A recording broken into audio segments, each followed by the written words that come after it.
If this week felt like getting dragged behind a moving car by your attention span, yeah, same. Every few hours, it's a new, we're doing this now. Big threats, big declarations, a lot of chest thumping that somehow also has this jittery, insecure energy underneath it. Like somebody keeps grabbing the microphone because silence would be worse. So today we're going to talk through a few of those moments. Iran, the whole insurrection language at home, and the weird little trophy collection vibe that keeps showing up, and just stay with the pattern of it. Not predictions, not outrage, just what the hell is this doing for them, and why does it feel like this to watch? Welcome to Shrink the Nation. Let's go.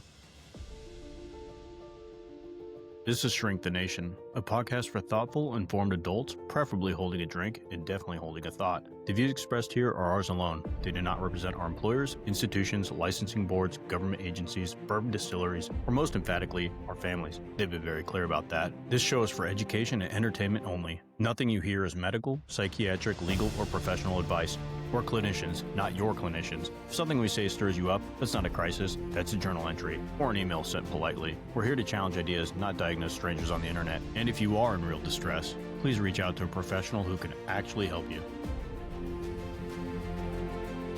Hey, it's David. I got my 20 plus in the military, and I am a board certified psychiatrist. Today, I am pretending like I don't have a problem because it is still pretty early in the morning due to all of our schedules, but I'm drinking Americano 4 in this huge coffee cup, the biggest coffee cup I could have. Somewhere north of 300 milligrams of caffeine right there. I'm feeling pretty jazzed, or I will be towards the end of this. It'll be the opposite of our usual shows. Yeah. My coffee maker does a nice job. I will comment on it. It does a lovely job of just taking whatever shitty bean I put into it and making it into actually a really good cup of coffee. I don't know what magical elves live inside that machine, but it does a wonderful job. It didn't what it would do if you actually put in good coffee. I know, but I'm not going to do that. I am an adult man, and so my coffee is black, no sugar.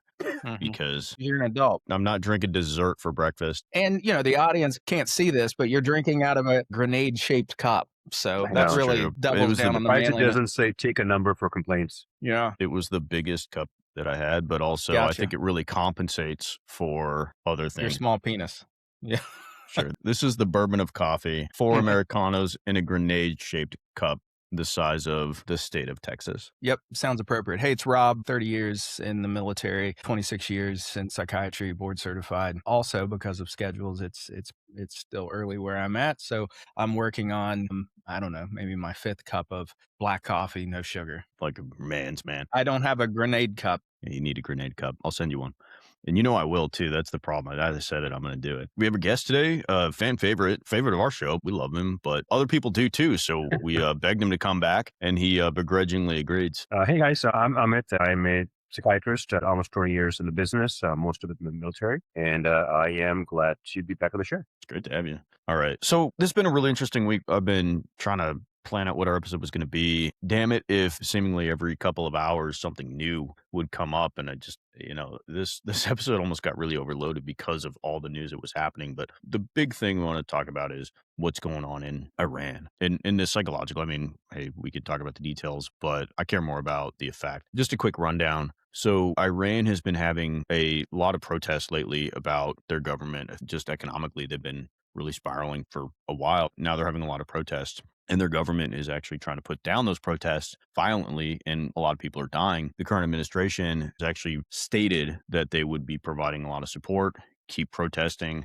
We're on our way, which is interesting because we're also having a lot of protests now in our own country in Minnesota, and the administration is actively trying to put those down. Most recently, there's been a threat to invoke the Insurrection Act to quell that threat. These things seem a little bit conflicted, I would say, as a psychiatrist. So let's talk about it. What's going on? Yeah, Robbie. Well, Jung would use the concept of the persona, and this is something I think all of us can identify with, that, who I am on this show versus who I am in my day job versus who I am when I'm just with my kids versus who I am with my mom. There's a slightly different aspect of me that I show, and that's pretty normal for most people.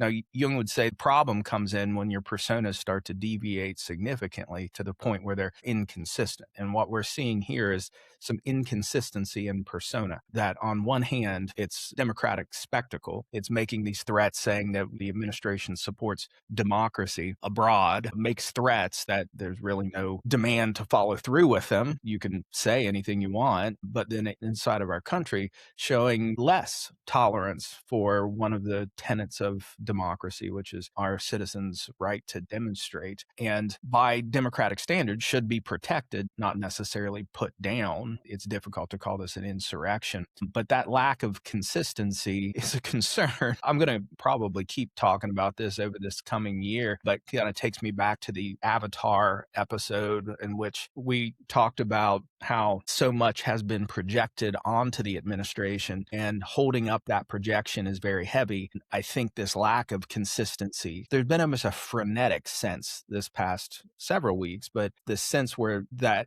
from their standpoint, they're trying to portray confidence and power. From my standpoint, what I'm seeing is like the little Dutch boy that runs around and sticks his fingers in the cracks in the dikes. So I'm seeing frenetic energy. This particular topic has so many psychological angles, it's hard to pick just one and stay focused on it. From this attempt to project power externally, it really has that feeling that it's coming from this losing of internal control. The domestic power is starting to wane. One of the things that doesn't get brought up a lot is that in 2025, the administration had promised 1 million deportations in that year. Turns out only 622,000 deportations were made, which is a huge number. I mean, 622,000 people is not a small amount, but it fell 37% short of what their goal was.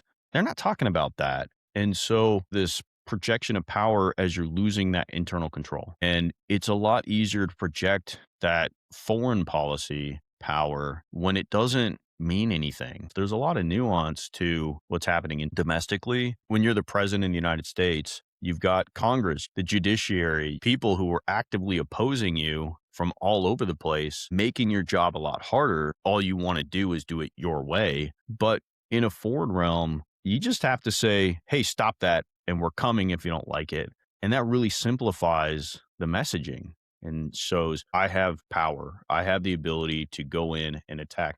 Now, to this point, there's been no reports to date that we've actually gone and assisted any protesters in Iran, but it could happen. Now, David, I'll speak on two different fronts here, because Rob mentioned earlier, what does this actually mean in terms of what's going on and the response by the administration? I don't know if there's really any even consideration of this as the same issue, but we're treating it differently. I think it's all about projection of power. We can project power this way outside the country, and this is at the world stage, and we can be seen as competent and powerful. And we can also do the same within our states. And I think labeling something as an insurrection, for example, takes away that democratic part of whether it's a peaceful demonstration versus this is a legitimate protest, that take that out of the equation. And it's just a matter of quelling the part that you see as wrong, whether that's abroad or internally. And so I don't think there's even like a consideration of, hey, this is potentially hypocritical. I think it's just a matter of we're doing the exact same thing abroad and we're showing power in the home front as well.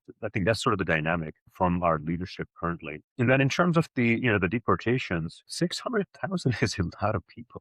You could portray that as, hey, how successful we are. But if you very publicly announce that you want 1 million and you delivered 60% of that, that doesn't sound quite as good. So now you've painted yourself into a corner. You promised dominance and you delivered less. So where can you actually look like you're at the helm of the ship? That's foreign policy. So you have one person at the microphone, one military chain of command, and no courts second guessing in real time whatever you're doing on the outside front. You can get both ways. You make not like I'm surprised you make a good point, but you make a good point.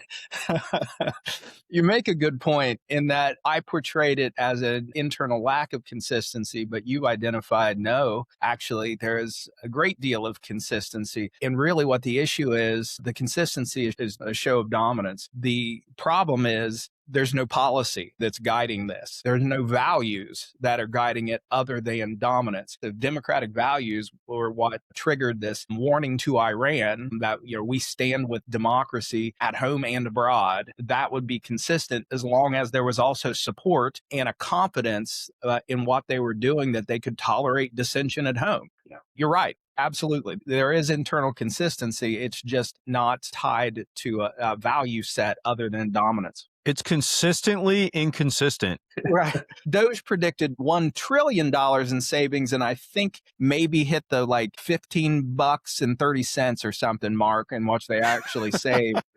I don't think the problem so much is that they undershot. I think the problem is they made up a value. They overestimated the problem. How many bad hombres were running around the United States illegally was wildly overestimated, because I think they have done a thorough job in rounding up those who are illegal. They're hard to find. They know how to hide. Yes. Well, we also have one of the most heterogeneous populations in the world. When you talk about politics and our spy work and our ability to infiltrate other areas, it's hard to do that when everybody looks the same, and you have people who don't. How do you fit in? And so same thing with trying to figure people out. If you say, hey, this certain population is here illegally, but you know what, 20% of the population in the state or 50% looks about the same, now you can no longer rely on that old habit of you look a certain way, therefore I'm going to, investigate. I don't think that's actually stopped them, to be honest. I think looking a little bit different has actually been the plan. Right. I mean, I guess I don't sort who's actually right or wrong there, right? Because you get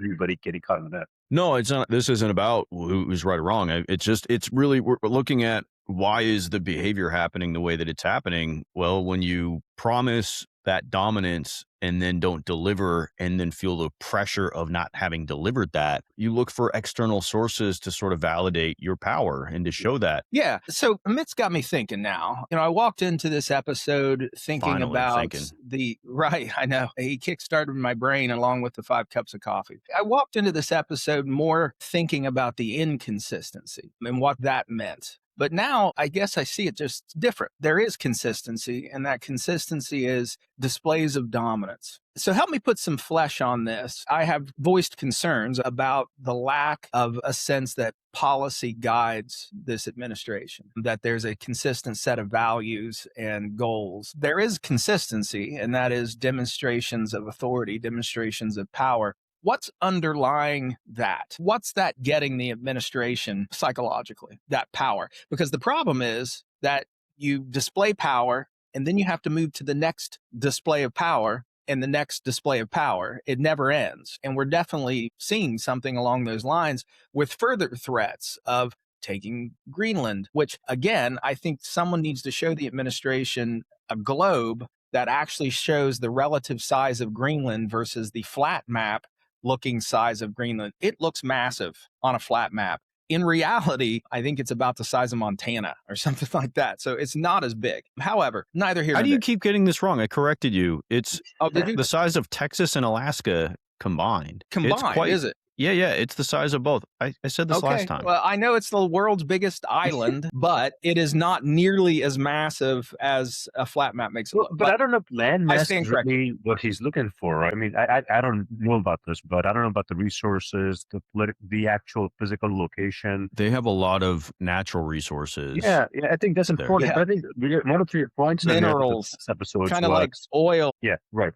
Yeah, but I mean, that is the next front, right? Like the earth metals and all that becomes the next stage for dominance. Potentially. And I honestly, I watched driving that I'm less interested in, but we've threatened Greenland, we've threatened Iran, we've threatened Cuba, where these displays of dominance keep coming up. Now there's a display of dominance, a threat to put down the dissension in Minnesota. So underlying this need for dominance, this need for these displays of dominance, why? What's that getting then?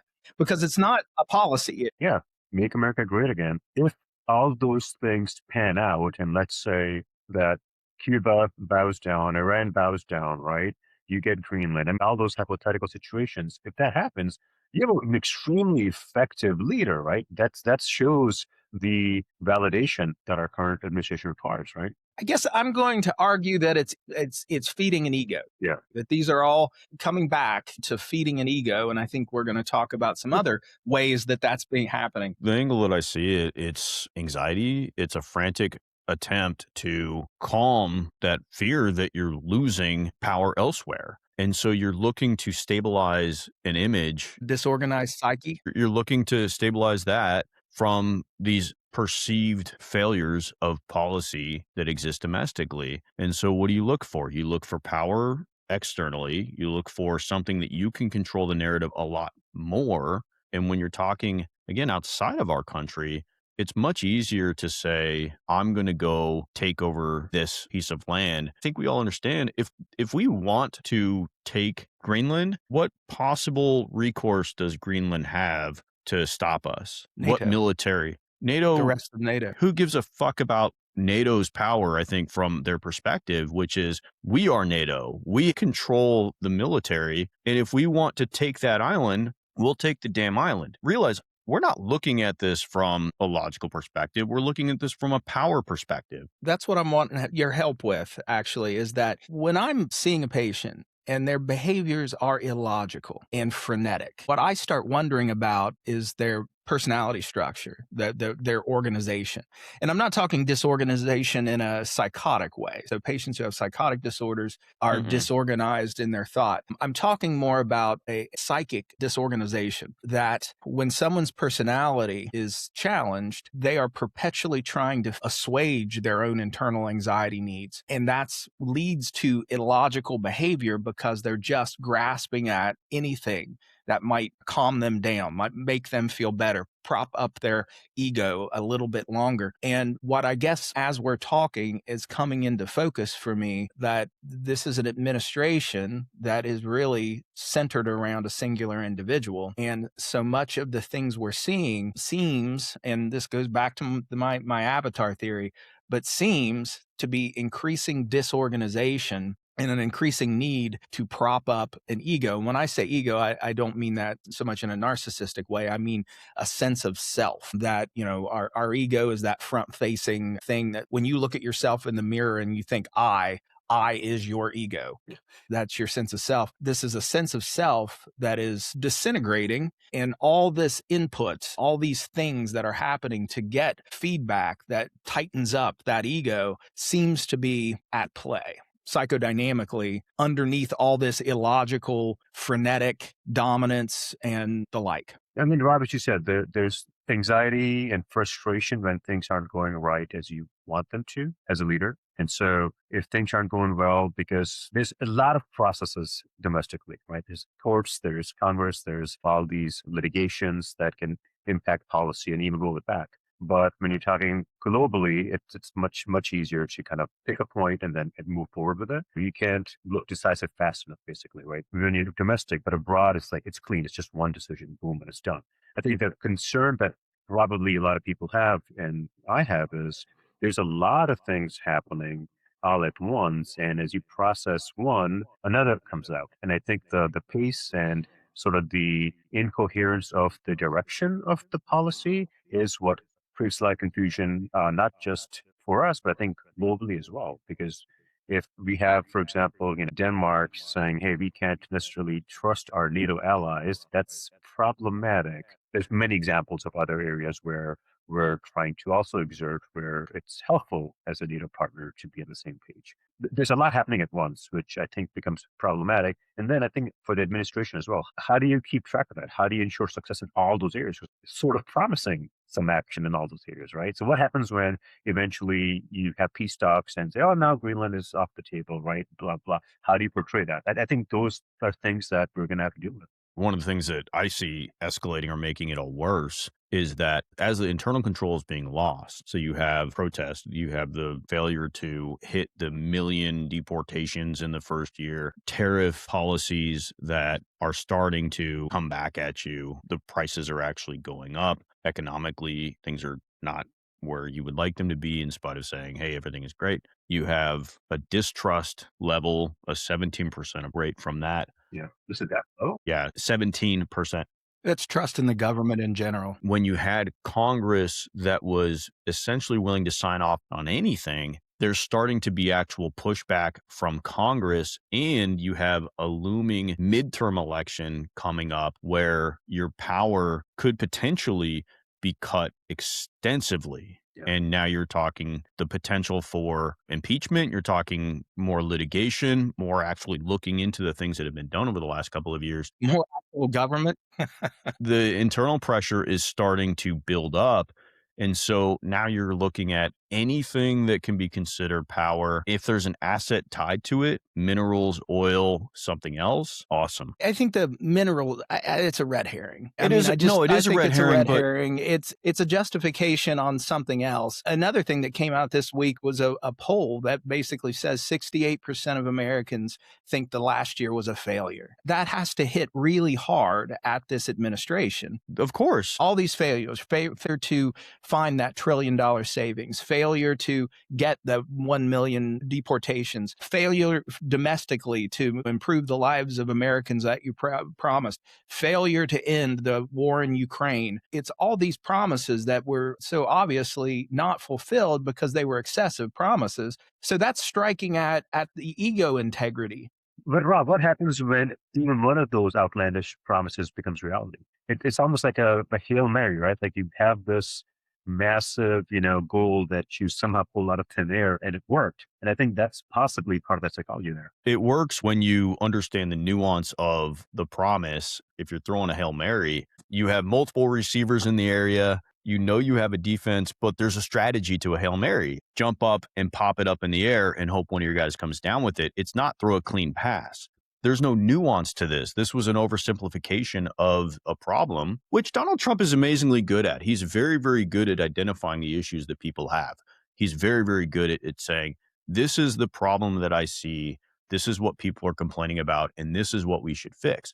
What he has struggled with is the execution of a plan or even coming up with a plan to solve those problems. So he overpromises. He's now under delivering, but now he's looking to external sources to help calm himself in these failures and to avoid those failures. But the truth is, the American people, and he knows this about people, if we're distracted by external issues, then we're not going to look so closely domestically. One of the most awesome things that could happen to him is if another country were to actually attack us in retaliation for something that we're doing, because nothing draws everyone together quite as nicely as a foreign invasion. It's the error of attacking another country on their soil. Well, and even if one of these outlandish promises come to be, I guess my point is that when you have and I'm referencing the administration as a whole, when you have a fragile ego integrity, no win lasts very long. And then you have to move on to the next thing to feed that completely unfeedable animal that is the fear of not being what you portray. He's remarkably good at portraying himself as an effective leader.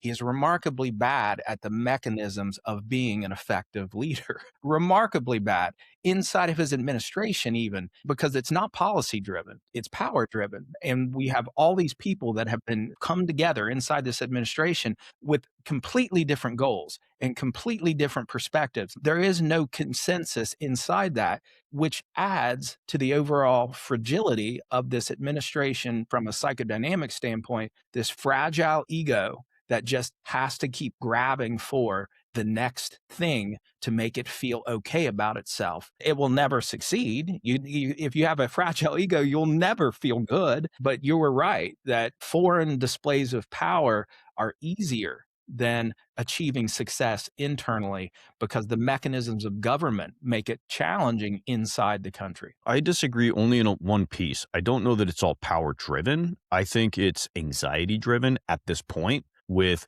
power being the way that they're using to assuage that anxiety. I don't think it's that power, they're like, we want to take over the world. I don't think that's the case. I think we're really anxious about our status right now. And so we're going to use our power to calm that by searching outward. That puts a point on what I was trying to get at. So yes, I concur. What's really interesting at this point is you tear down, why are we doing certain things? There is some illogical logic to them. But like when you look at Venezuela, why go into Venezuela? Well, originally it was drugs, which that wasn't it because it wasn't the right kind of drugs. So then it was, well, it's oil. Well, it's not really oil. That's an asset, but it's not really oil. In fact, our attention is being pulled off of that because was it really oil? Well, the reality is you're not going to bring our oil companies in there to fix their infrastructure in a short period of time or for free. I mean, it's going to be $10 billion to go in and actually redo that infrastructure to make that oil feasible. Not to mention, then it's Venezuela's oil. Was it really that? Well, I think the news coming out that Machado, the opposition leader who won the election originally, gave her Nobel Peace Prize to Donald Trump, and he accepted it, which is... You look very happy. Well, it reminds me of when Dwight Schrute from The Office said, yeah, I flew a plane once, and then goes on to say, well, my dad took me to the cockpit and they gave me a set of pilot wings and I was going to land the plane too, but then my dad made me sit down. That's the feeling that it has to watch that. Even the Nobel Peace Prize committee came out before that and said, this is not transferable. There's no changing of hands. It does not transfer the actual recognition. Yeah, but what's interesting is that it really looks like the only reason we go after Venezuela is for that piece, right? There is that. It's interesting. Well, that's what it looks like. Now, with everything that we're doing externally, it has some kind of tie to some other anxiety that needed to be assuaged. And so when we look forward to like, well, what are the PowerPoints that they're going to do in the future? I'd say look back to the past and who has wronged, quote unquote, our administration when they're looking to exert this external power. That's what it looks like to me. Nobel Peace Prize one was, I think, my favorite story of the week. I know personally, I personally derived more than a few laughs. And I'm always amazed how my kids can sit by themselves watching TikTok and laugh out loud. It completely stuns me because I've never been able to do that. It's almost like you need other people around to enjoy that or to stimulate laughter. I find things amusing. This has literally made me LOL. I mean, I have literally laughed out loud on this when I saw it. So anxiety. Okay, I'm 100% Nothing behind helps you. anxiety more than getting the Nobel Peace Prize. Well, I mean, it's the equivalent. I could find Olympic gold medalists that are, it's down on their luck, and I could buy their gold medal, but that does not put me in the record books. Are you saying you didn't win the decathlon in the 1982 Winter Olympics, Robbie? Now Exactly. you're changing my life right now. Hold on. Right. I mean, I can hold You up the got the gold plaque medal on the wall and everything. Right. I mean, can granted, do the that. picture's not of you, but you've told Well, me so many times what a great. Yeah, look at my medal. I mean, I can get on eBay and buy a silver medal. That does not mean I was awarded the silver medal. Why I didn't would you do the buy a work. silver medal? What would be I guess nobody would really check, right? Like that would be, I'm just saying. Historical high. it's impressive enough that people be like, wow, but Yeah. not impressive enough that they would go and look it up. Like I'd say, get the bronze, man. Like just go buy bronze and say, I want it. Nobody's going to fact check that shit. I mean, technically, I can buy a ribbon for a uniform that says I was awarded the Congressional Medal of Honor. It is completely meaningless from a historic standpoint. The only history this makes is a ridiculousness of it. So it's completely meaningless, but it was meaningful from an assuaging of anxiety standpoint. It's meaningful from maintaining the ego integrity of an individual. And that's the only meaning that was there. I disagree, but I don't think it's assuaging anxiety at that point because it's not something. The way that I see it is from a Bones family system perspective. Yeah, I see two people. You see Delcy Rodriguez, the previous vice president, who's now the interim president of Venezuela, and you see Machado, who won the Nobel Peace Prize and handed it over. What I see is two divorced parents who are fighting to get the love of their child and trying to get that person on their side because both of them would like their country back. They're fighting before the court hearing to get their child's approval so that they can win the house. I mean, the gift of a Nobel Peace Prize to your kid definitely should improve your standings. What's interesting to me is that the child is the one who ultimately holds all the power at that point. And when the child knows it, they start to really play on that. But this actually, I think, feeds into the power that we're trying to project. And actually, I guess you're right. You're actually, now that I've talked it through, no, you're right. It's assuaging anxiety through a different angle, right? Because you have the child, Donald Trump, who has these two people, the two adults who are fighting over his appreciation and love,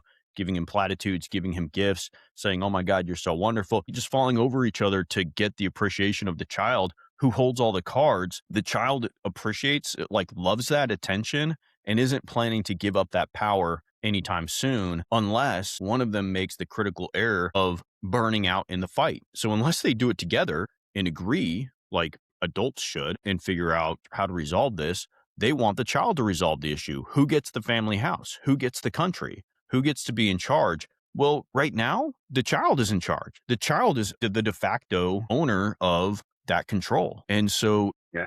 you're right. This does assuage anxiety, and it plays in everything else, because now he can say, look, I'm the one running their country. I'm the one deciding. And whichever parent gives up in this fight first, the other one's going to win. And I think they both probably know that. So I don't know either one will. But from a child perspective, I'm going to default to the child and adolescent psychiatrist. This is, I mean, triangulation, right? This is kind of what's going on. And I think, David, you hit that on the head where there's anxiety in the system. You have two people, who are vying for control, and there's a lot of uncertainty. And then how do you address that?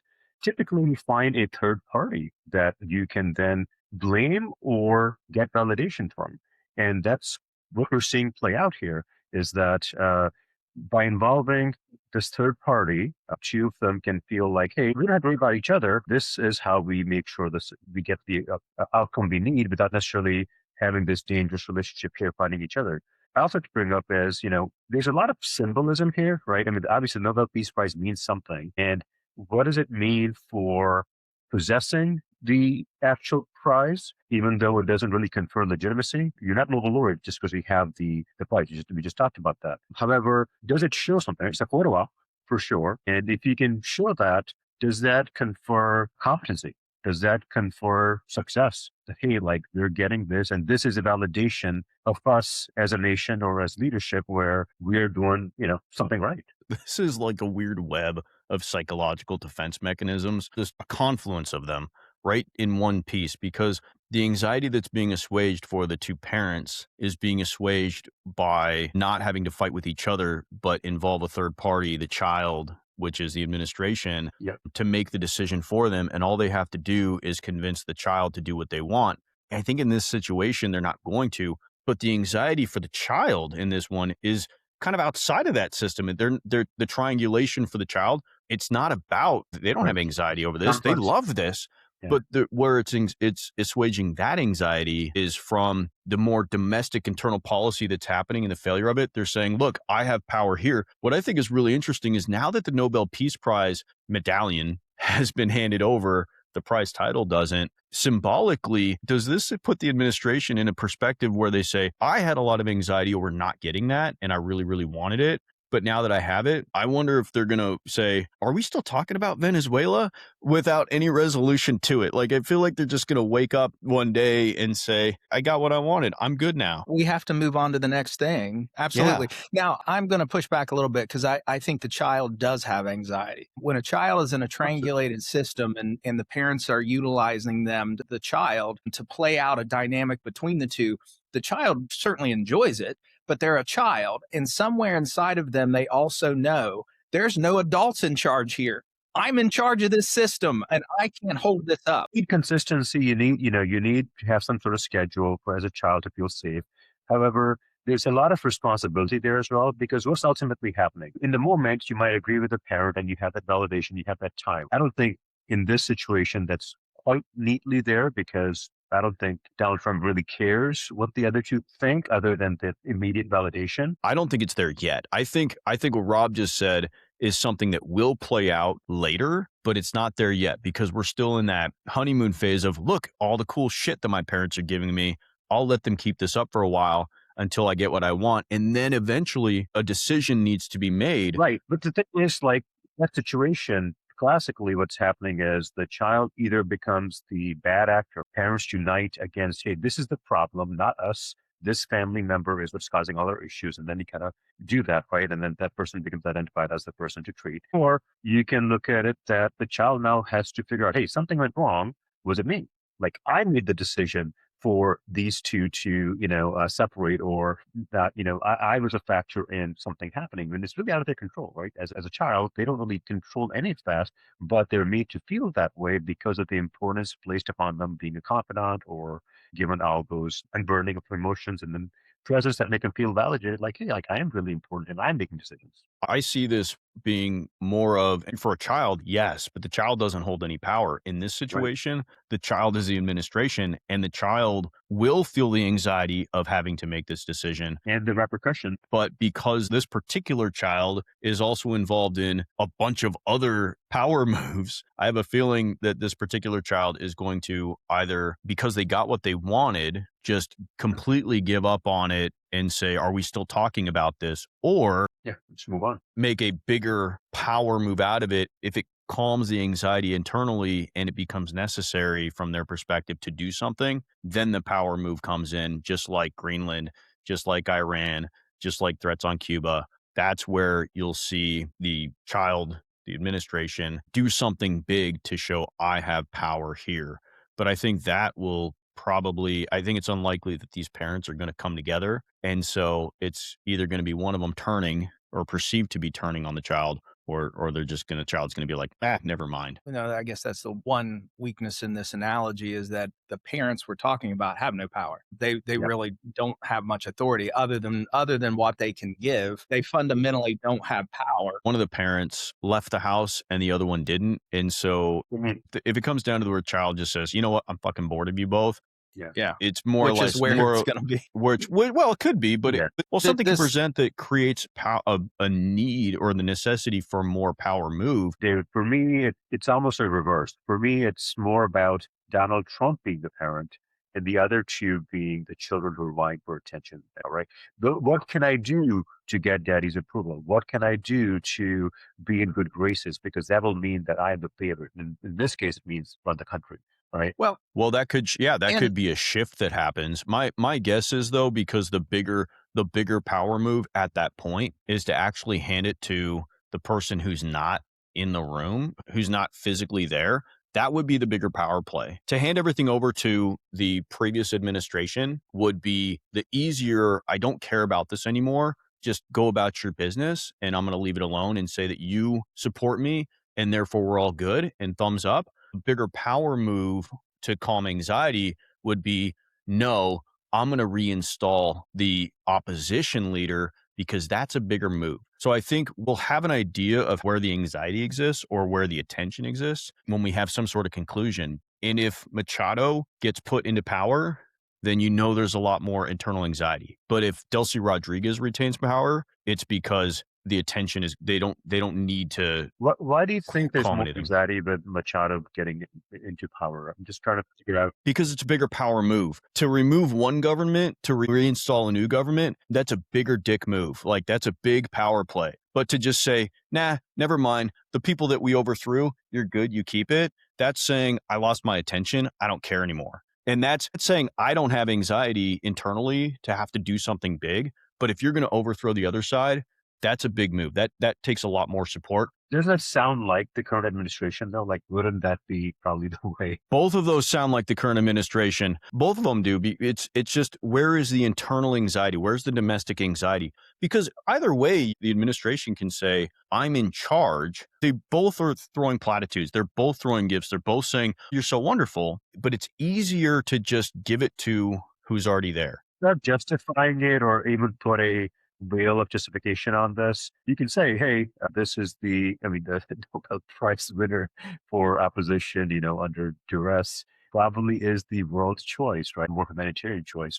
Again, I don't think that's necessarily the aim, even though it probably should. The details are irrelevant. Psychologically, it makes more sense if you need a power move to install the opposition. If you're saying, I'm anxious, I need to show everyone that I have power elsewhere because I'm not controlling everything internally, you're going to go with the Machado thing. If you're saying, I don't care about this because either I don't have anxiety anymore or I have enough power moves elsewhere, then you're going to leave Delcy Rodriguez. I think it does say something. You can say, hey, we restored democracy somewhere, right? This is for the greater. That's the power move. Yeah, that's the power move. That's saying, look, we did this. The reason that I see it that way is because it's still not an America first perspective. None of this is. This all goes counter to what the MAGA perspective has been. And so if you're overthrowing another government and switching it out with the new one, you're saying that's a big power move because I don't have control internally. But if you're letting it alone, then you're going, look, America first. I got rid of their leader. They have a new leader who I agree with and we support. And that's America first because we don't have to invest our resources to do it to the same extent. And I it's an think that's easier a good move. point, David. I think, and maybe that's what ties into all that oil and minerals talk as well, right? This is why it's America first, because we are getting oil, we are doing this, and this makes our country better. And I think that's somewhat of a way to tie this in. And the reality, the fact that we are the world's largest oil producer and that they only contribute about 1% of the world's oil gets lost. That this oil's just it's not the thing. That's not what's driving this. Not at all. Just like the idea that Greenland has minerals as if you just walk around picking them up off the ground. Yeah. That isn't driving this. If you look at the pattern of why these targets, there's a personal aspect that like what gets you targeted by this administration for the big power moves. It's something that came from the past that is still trying to be resolved that just happens to work into the narrative of I need to show a display of power. Well, Venezuela, somebody had the Nobel Peace Prize and we wanted the Nobel Peace Prize. There's not a good reason for it. There's no logic to it. It's a power move we can make now that will be really easy to do theoretically. Probably a lot more complex if you're going to do it, but the idea is, oh, this will be simple. What are they going to do about it? The giveaway is also the lack of consistency in the rationale. So, we've dealt with Venezuela, how that it's been an inconsistent rationale for why we're involved in Venezuela and what we're doing there and what we're getting from it. And the rationale for Greenland also has been inconsistent. It started off as a national defense thing. The answer to that national defense thing is, hey, it's already NATO owned. If anyone attacks Greenland, they attack all of NATO. You can put as many bases there as you want. You can do whatever you want up there for national defense. So that disappeared as a rationale. And now we're to minerals as a rationale. So if there's an inconsistent rationale, then what we have to think as a voting population is there's something else driving this. And what's driving it is what you've just laid out. Well, as a psychiatrist, that's what we're thinking, isn't it? When somebody keeps telling you all these different reasons that aren't consistent for an action that they're taking that doesn't seem to have any true benefit to that person, then we're thinking, well, there's a lot of anxiety underneath that that's trying to be covered up. The tens of listeners, they're listening to the conversation, hopefully for that perspective. Politically, it's just interesting to watch this, but you can see where this is going. That's a valid point. I mean, we've been talking about the administration, which could lead some to believe that we're on the other side or something. And that's really not the point of what we're talking about. We're talking about the psychodynamics of this. And it just so happens those are the ones that are in our face at this particular time. And again, I came into this thinking one way and it's changed my perspective. There is consistency here. Yeah, there is consistency here. And if I was doing psychotherapy, this consistency would eventually become obvious to me over time. But as in psychotherapy, you get what the patient brings to you. And it takes time to see the inconsistency and the jumping around. And eventually you can follow the trail backwards to whatever the core issue is. Core right now, at least world according to Rob, is that we have poor ego integrity that is experiencing existential fear. Going back to the Bowens thing, I was talking about the child. Well, it's a good example of triangulation, but in this case, they don't have the power that a parent would have, the two players. But I do feel like there is a child who has all of a sudden been put in charge of the house and the weight is too much to carry. That weight, just like if it were in a real world scenario where a child is having to manage mom and dad and is the point of the triangulation, they sense the overwhelming responsibility of that there's no adults in the room. And I feel like the administration feels like at their core, there's no adults in this room. We're actually in charge.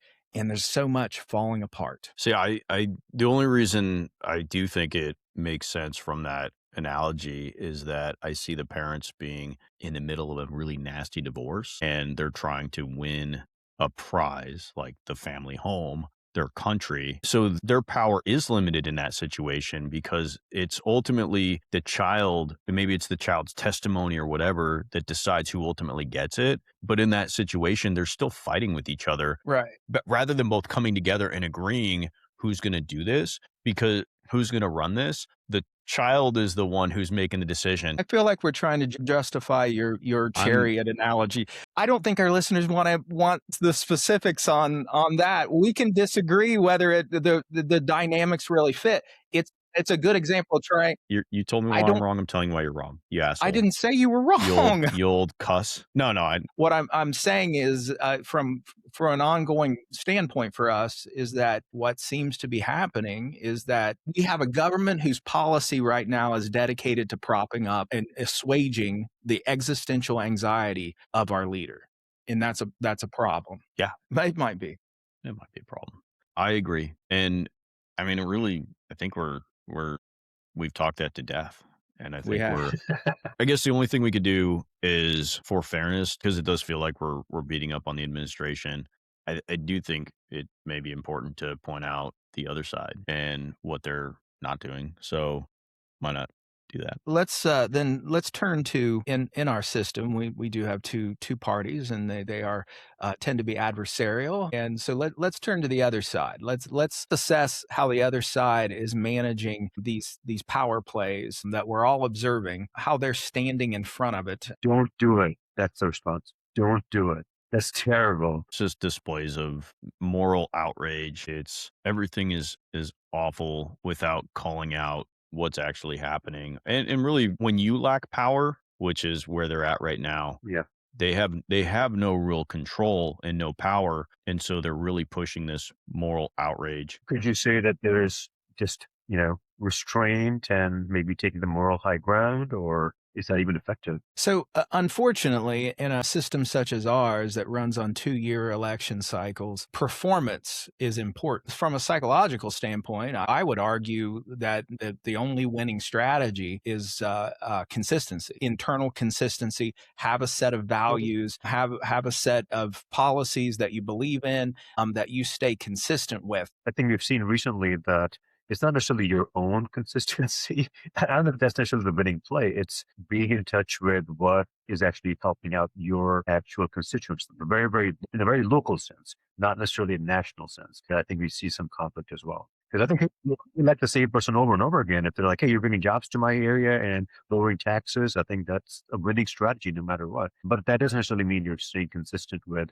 the topic of the day. Looks like the response is, let's do our best to figure out how to get power back. Yeah. And unfortunately, when one side who lacks power is watching the other side who has all the power melt down, and realize this is coming from a perspective of the responsibility of all parties is to their constituents, to their country. But the one party is watching the other party melt down. And because that party has all the power and they hold none, rather than making attempts to calm the entire system, they actually spark more meltdown, Yeah. which will impact the entire system in hopes that they regain power. And it's a selfish move that doesn't fulfill their mission, which is to help everybody. They can justify their position in saying, well, we don't have any power. So rather than trying to prevent the meltdown, we want the meltdown to happen because that will give us power and that will give us the ability to help everybody. But in the moment, it doesn't help everybody to just stoke the fire. And that's what they do. David, I mean, it's either seen as being a weak response, right? That you're not really doing much, you're just kind of saying things, versus taking the moral high ground and now you're sanctimonious. And I think that doesn't necessarily help the Democrats any when they do that. In fact, it probably pisses people off when they hear, hey, you are downplaying our day-to-day struggles because you just take this moral high ground that we shouldn't do things this way. And it's not getting down to the level of the day-to-day people. I think it's that response is not necessarily great because what people remember is the decisive action. That's what our current administration is doing, and people remember that. It sinks in with people's emotions. Voters respond a lot more to those emotional signals than to weak memos. The role of, again, both sides is to have the best possible outcome for everybody. But I don't think we have been doing that for a while. No, of course not, but we can still look at it that way. We can understand that if there is a failure on the other side, it's not because they are incapable of doing anything. It's because they're actually trying to help the Yeah, meltdown so that they can gain power, which is right. selfish, which is not helpful. Yeah, different things that have nothing to do with the current bills, right? I mean, that's just sabotage to the whole process. Yeah.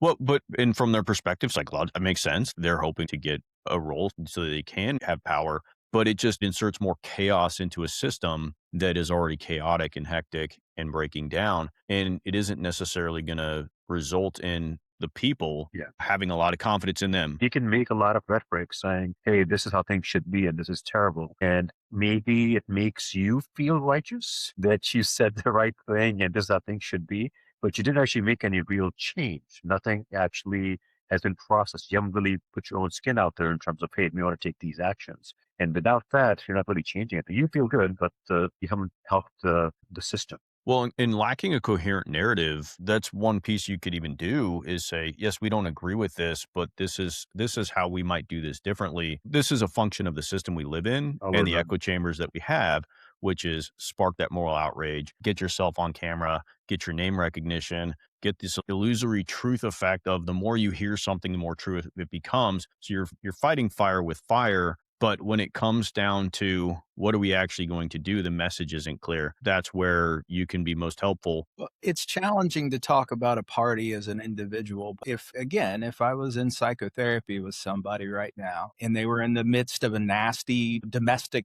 disagreement, you can certainly listen to one and they talk about how bad the other one is. And then you listen to the other one and they talk about how bad the other one is. The only solution is for each individual to live a sovereign life in which they are responsible for themselves and living consistent with their ethic, etc. And the spatting back and forth becomes silly and counterproductive. So if I was guiding an individual or helping them establish that, what I would be trying to get them to do is to live their own life by their own ethic. And that was kind of what I was meaning earlier.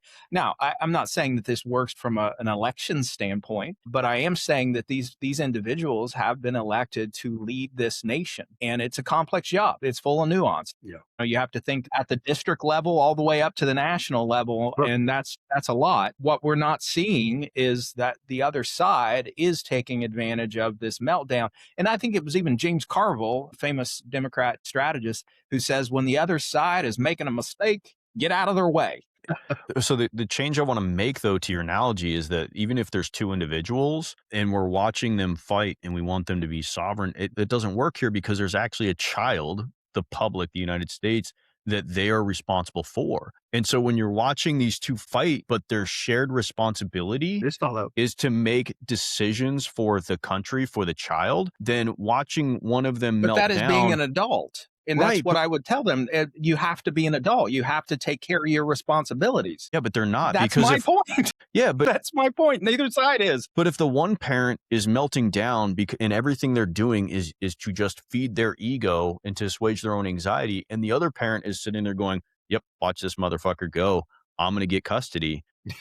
That isn't conducive to a healthy I agree. situation for the child Yeah. either, because ultimately what ends up happening is the projection then goes on to the other parent when they're responsible and they may not be able Well, to hold that And projection. then long term, too, I mean, just going to the child systems here, that's what the child learns is effective. That's how you do things. And that's highly dysfunctional. I mean, you need to portray what a regular adult relationship looks like so the child actually learns from it, not what the dysfunctional relationship is, which is why the best advice I can give parents going through messy divorce is you guys need to actually show consideration and respect for each other when you're with the child, even if you don't feel that way towards each other. Going to couples therapy, the basics are not happening. They got two individuals. The first thing I tell people is stop using extremes. Like, don't use absolutes. Like, I don't want to hear nevers and always. Like, you ought to do this. Never speak in absolutes. That's right. To each other. What happens when you have pure absolutes? It's an immediately defensive thing when it's being told about you. You always do this. It's just not true. It's never true. Respect. You got to show respect and you have to listen. You can't just talk. Otherwise, the other person will not listen. Those are some very basic things in couples therapy where I feel like none of that is happening when we have these dialogues. So to pull this, I don't know if it's full circle, but to bring this back to then from that analogy, and you made me think of this, Amit, so thank you. But that just means like what we're seeing now, the triangulation that we're seeing, at least from my perspective, the triangulation that we were seeing in Venezuela is the exact same triangulation here where the people are the child.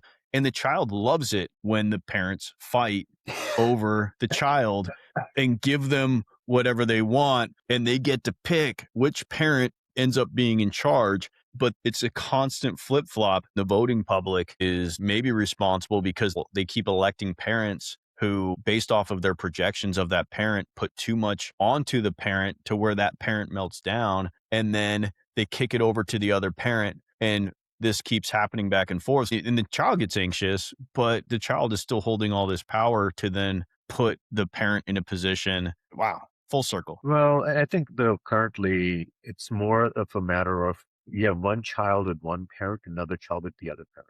And it's hard to make a change because change and uncertainty is scary. So you'd rather stick with what you know than try to find someone else or to move over. And I think that's where we see that perpetuation a lot of times of the same people who keep on getting elected, even though their policies may not necessarily work or they cause a lot of chaos. The collective voting public would be one child. And so they ultimately choose. Now, the system requires that. And people necessarily switching. It's Yeah. extremes and they stay that way, right? Yeah. They You got just your go, hard well, Republicans, you got your Democrats, and most of them are going to stay that way. so do we have any conclusion to this, Rob? It's very complicated Opine. conclusion. I have several thoughts that my sense is, having lived on this earth for half of a century and witnessed a lot of politics, is that there is an exaggerated dynamic that's happening at this moment. And I think it ends up traveling backwards to the nature of how the administration is approaching. And I'll use the term policy, even though I don't think policy is driving much of it, but the behaviors that they're engaged in, which then travels back to feeding the integrity of this avatar, this individual who we've projected quite a bit on, who invited that projection. The weight is too heavy. So I think all of it fits, maybe not in a nutshell. It's a complex set of things. It's nuanced. We're just going to stick with the nuance. So, all right. Well, I think we have talked a lot about this. I don't know if we have a conclusion. I don't know if we have a thesis or anything else, but let's get to prescriptions anyway. I'm going to call this the cockpit wings rule. Throwing back to our Dwight Schrute thing. If you're wearing the little plastic wings, you're not allowed to announce you're the pilot. Meaning, if you got handed a symbol, a compliment, a photo op, a shiny object, don't turn it into, I basically ran the whole thing. And if you catch yourself saying, I basically ran that, you have to immediately add one sentence about what you didn't do. So I didn't plan it. I didn't land it. I didn't do the hard part. It's not self-flagellation. It's just keeping the trophy from driving the car. Right? Yeah. So I have one. Society must recognize that consistency is the real measure of competence, not spectacle. If a stance only works as a symbol, it's not a policy, it's a crutch. And we're seeing a lot of spectacle. I got one too. So if you feel out of control, don't collect foreign trophies, label one drawer. So when you're having anxiety about external politics, it's spiking. You're urged to restore the mastery increases. You can't control Iran policy, but you can organize a drawer. This tiny, Absolutely. completable task restores the sense that you can make decisions and see results. No policy, no bureaucracy, no courts, just you, a drawer, and labels. As soon as we finish, actually, because my anxiety is a little high, I'm going to go reorganize my sock drawer. It's in dire need. You can put labels on it, I may not label, but I'm definitely going to lay it out and color coordinated. color coordinated. Yep, refold them. My neighbor's 3D printing all these like organizers, so he's just putting them in the drawers and Sounds like a plan. I think you need to reorganize your shoes. You have more shoes than my wife and my daughter Got a lot of combined. shoes. They all have uses. I have shoes too. Brown, black, white. Yeah, Covers me in all situations. my 8 pairs of running shoes probably are excessive. I'll admit that. Yeah, that's what I was talking about. The running shoes. Yeah. The running shoes, not the other ones. All right. Well, I think this concludes our episode. Thank you to everybody who stuck around. Go ahead and smash that subscribe button. Share with anybody you love or hate. Why not? this mass meal everybody hate. They'll love it. Absolutely. And thank you to Amit for the discussion. This was a great discussion. We did not talk about everything we wanted to, but I don't care. Thank you so much, Amit. Hope to have you back in the near future. And that's Glad to be it. here. So thank you. cue up that music, and we are out.